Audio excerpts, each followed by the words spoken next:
बिस्मिल्लाहिर्रहमानिर्रहीम अल्हम्दुलिल्लाहि रब्बिल आलमीन अस्सलातु वस्सलामु अलैका या रसूल अल्लाह। मेरे मोहतरम सामईन व नाज़रीन अस्सलामु अलैकुम व रहमतुल्लाहि व बरकातुहू। गुज़िश्ता आयत में आपने ज़िक्र सुना पिछले अम्बिया किराम जो उनके उम्मती थे, जो उनके सहाबी थे, जब वो जिहाद किया करते थे तो अल्लाह ताला की बारगाह में दुआ भी किया करते थे। अल्लाह ताला ने उनकी दुआ का ज़िक्र कुरान पाक में नकल फरमाया। नबी करीम सल्लल्लाहु अलैहि वसल्लम के सहाबा किराम को हौसला देना, हिम्मत देना अल्लाह ताला की सुन्नत है।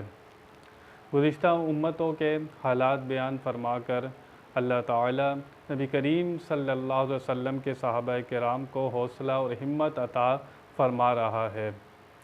आज जो आया मुबारका है उसमें नबी करीम सल्लल्लाहु अलैहि वसल्लम के सहाबा किराम को कुफ़ार और मुनाफिकीन की पैरवी करना, उनके तरीक़े पर चलना, उनकी अताअत फर्माबरदारी करना अल्लाह ताला ने इनको सख्ती से मना फरमाया। और ये भी फरमाया अगर इनकी अताअत और फर्माबरदारी करोगे तो नुकसान उठाने वालों में से हो जाओगे।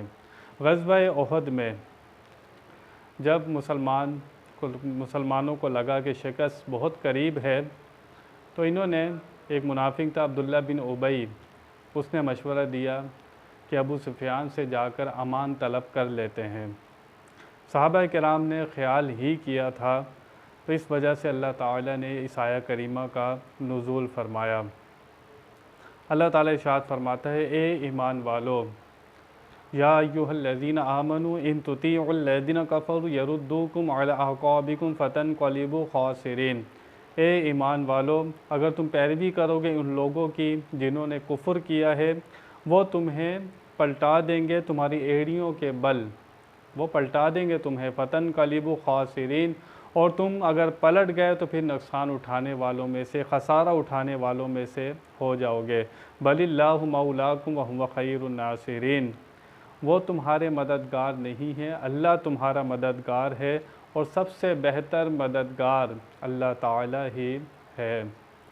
यहाँ पर बताया गया सिर्फ सहाबा किराम ने ख़्याल किया था कि अमान तलब कर लेते हैं मुनाफिकीन कुफ़ार वग़ैरह से।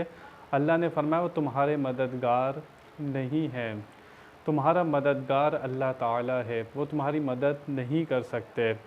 यहाँ पर मदद को ख़ास किया जा रहा है अल्लाह ताला की तरफ कि इंसान को चाहिए कि जब मदद मांगे तो अल्लाह ताला से ही मांगे। हदीस शरीफ में आता है कि बंदे को एक तस्मे की भी ज़रूरत हो तो अल्लाह ताला से सवाल करे। अल्लाह ताला ने दुनिया बनाई, आजमाइश की जगह बनाई, ताकि देखे कि लोगों का ध्यान, मोहब्बतें दुनिया में गर्क हो जाती हैं और ये दुनिया के सामान को ही सब कुछ समझने लग जाते हैं और इसकी मोहब्बत में गर्क हो जाते हैं, या हमसे ही मोहब्बत रखते हैं, हमारी तरफ ही नज़र रखते हैं। तो ये बतौर इम्तिहान बंदे को दुनिया में भेजा गया है। यह आजमाइश की जगह है, मोमिन के लिए कैद खाना है। सिर्फ़ बंदे का इम्तिहान यही है कि अल्लाह ताला उसे देखे कि ये बीवी बच्चों की मोहब्बत में गिरफ़्तार होकर कहीं हमें तो नहीं भूल जाता, ये दुनिया की मोहब्बत के, दुनिया के माल के चक्कर में पड़कर कहीं हमें तो नहीं भूल जाता। तो अल्लाह ताला ने दुनिया बनाई बतौर आजमाइश, यही देखा जा रहा है कि बंदा अल्लाह ताला से गाफिल तो नहीं होता, उसके रसूल से बगावत तो नहीं करता, अल्लाह रसूल की फर्माबरदारी करे, दुनिया के सारे काम करता रहे तो वो बंदे के लिए खैर होती है।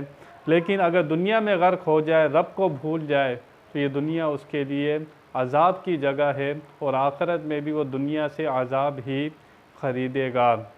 तो यहाँ पर हमें बता दिया गया कि अल्लाह ताला ही मददगार है ईमान वालों का। कुफ़ार के तरीक़े, तौर तरीक़ों को अपनाना मुसलमान का काम नहीं है।